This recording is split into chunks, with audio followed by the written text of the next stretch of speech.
Newton drawing tone চ্যানেলের পক্ষ থেকে আমি রশিদ নিউটন আপনাদেরকে সাদর সম্ভাষণ জানাচ্ছি। চিত্রশিল্প এমন একটি শিল্প যেটির মাধ্যমে আমাদের মনের ভাব যেমন প্রকাশিত হয়, তেমনি আমাদের ভাবনাও কিন্তু বিকশিত হয়। অর্থাৎ আমরা যা আমাদের অন্তর্লোকে যে ছবিটি ভাসছে সেটি কিন্তু আমরা ক্যানভাসে অর্থাৎ কাগজের বুকে ফুটিয়ে তোলবার চেষ্টা করি। কিন্তু কিছু নিয়ম কানুন না জানার কারণে অনেক সময় এই ছবি অঙ্কনটাকে অর্থাৎ চিত্রশিল্পটাকে কিন্তু আমাদের কাছে ভীষণ কঠিন মনে হয়। কিন্তু কিছু নিয়ম কানুন জানলে আমরা কিন্তু খুব সহজেই আমাদের কাঙ্ক্ষিত ছবিগুলি এঁকে ফেলতে পারি। আজকে কিছু বর্ণ, কিছু চিহ্ন, কিছু অক্ষর দিয়ে, কিছু সংখ্যা দিয়ে আমরা দারুণ কিছু ছবি আঁকার কৌশল কিন্তু শিখে নেব। তো চলুন দেখা যাক আজকে আমাদের আয়োজনে আমরা কোন ছবিগুলো আঁকতে চলেছি।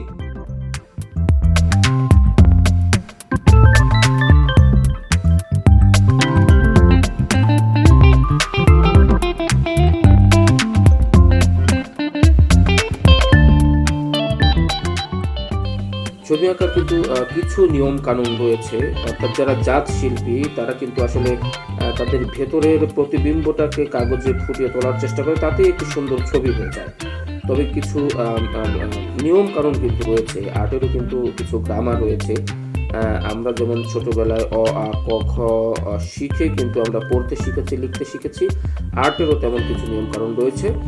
আমরা আমাদের ড্রয়িংগুলোর মধ্যে দিয়ে সেই গ্রামারগুলো আপনাদেরকে দেখিয়ে দেবার চেষ্টা করব, শিখিয়ে দেবার চেষ্টা করব, একসঙ্গে শিখবার চেষ্টা করব।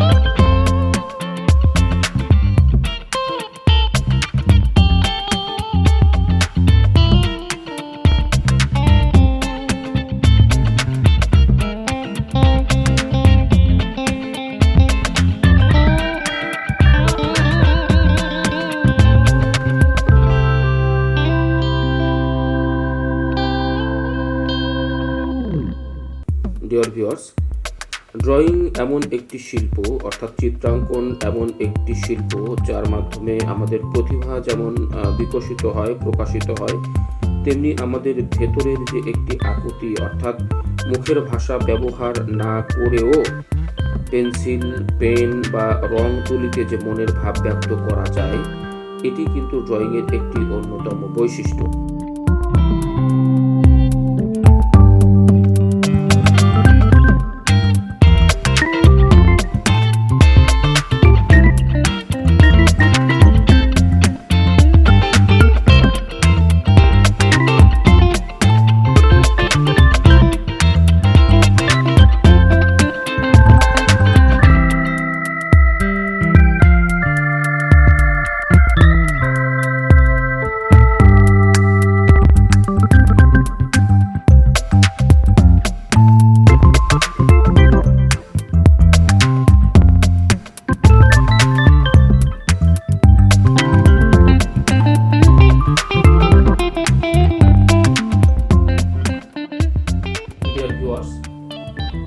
শেষ হয়ে এলো আমাদের আজকের ড্রয়িং।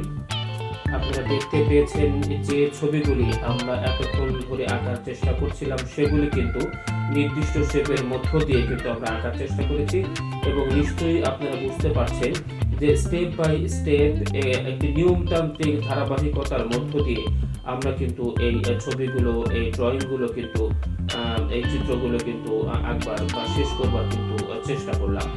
যারা নতুন আর্ট আমরা যারা শিখতে চাই, বিশেষ করে আমাদের ছোট্ট বন্ধুরা বা নতুন করে যারা এই ড্রয়িংয়ে যাত্রা শুরু করছে, তাদের জন্য কিন্তু এই নিয়মগুলো খুবই সহায়ক হয়। আমি নিজেও যখন শিখেছিলাম তখন কিন্তু এই চিহ্নগুলো দিয়ে আমি যখন ছবি আঁকতাম তখন আমার কাছে ভীষণ সহজতর মনে হতো।